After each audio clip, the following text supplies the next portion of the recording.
We are looking at your free response 4 assignment and starting with question 1. So once again we're looking at a graph of the long run aggregate supply, short run aggregate supply, and the aggregate demand of the U.S. economy operating at full employment, and we need to draw that. So you should be able to do that pretty easily by now, but let's look at it. So we should have our long run aggregate supply is a vertical somewhere in the center, right? Your price level on your vertical axis, your real GDP or Y output on your horizontal axis, your downward sloping aggregate demand curve, and your upward sloping short run aggregate supply, showing the price level and the level of output at the long run aggregate supply. That shows full employment. Let's see. Yes, right. Full employment. And they're telling you to label it a PL1 and a Y1 as opposed to a PL4 or a PLF. So just label it. Make sure you label these graphs like they ask you to in the question, because that would be that's just an easy thing to do. And now part B, we're going to assume that personal savings in the United States increase. So using a correctly labeled graph of the loanable funds market, show the impact of the increase in personal savings on the real interest rate. Now, once again, I want to remind you guys, I think I have it up here. To make sure that you study, spend a lot of time studying this graph handout that I sent you guys a while ago, because these graphs are going to either be in the free response, or you're going to need to know these in order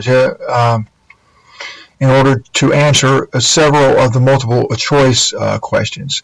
So if you don't have it, you can find it. Let me jump over here. You can find this by going to the AP practice exam link in your course right here, and you'll see it right here. Okay, so make sure you spend a lot of time with this handout. And the graph that we're looking at for this part of the question is the loanable funds. Let's see if we can find it in here. It's in here somewhere.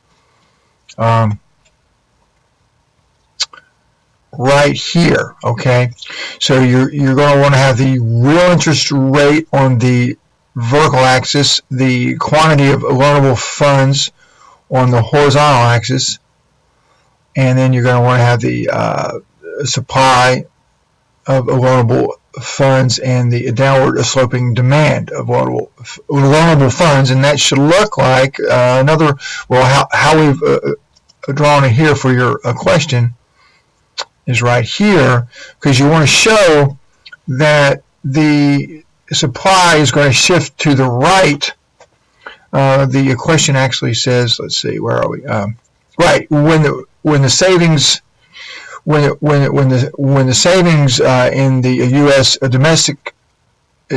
domestic economy are increased, then that's going to shift your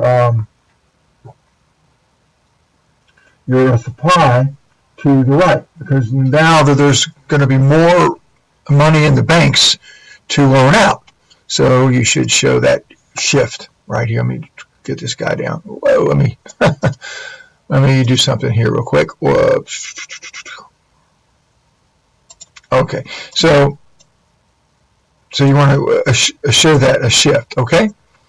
And it should look like this. Okay, next part. Based on the real interest rate change that you identify up here, the real interest rate change is a decrease in the interest rate,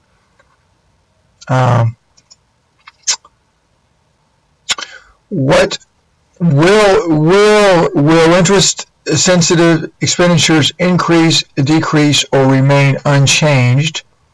What will happen to the rate of economic growth? So you want to say that if now what they're talking about here, one example would be when you're using your when consumers are using their credit cards to buy stuff. If the interest rates go down, they're going to be more likely to buy more. So you're going to say for part C1 that the expenditures would increase. Now, what will happen to the rate of economic growth? And well, it's going to also increase. And the way we want to explain that is that when interest rates go down, it's going to, let me jump back over here, it's going to mean more investment, because, and this is the type of investment when we think in terms of companies or firms borrowing money in order to expand. So when interest rates go down, they're more likely to invest borrowed funds in some type of expansion of their firms. So that would push a domestic investment up, and it would also, and that's going to mean that economic growth increases. Another way you could see this is that housing, buying a house is not considered a consumption; it's considered investment. When a family or an individual buys a home, so when the interest rates for mortgages drop, then you're going to see more home buying, which is in the category of investment. Okay. All right, so that takes care of number C, or letter C, 1 and 2, right?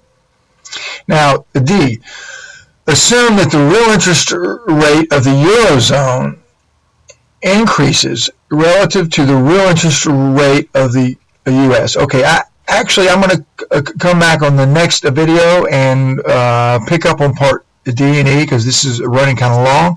So we've answered part A, B, and C. So on the next video, we'll look at D and E. Okay.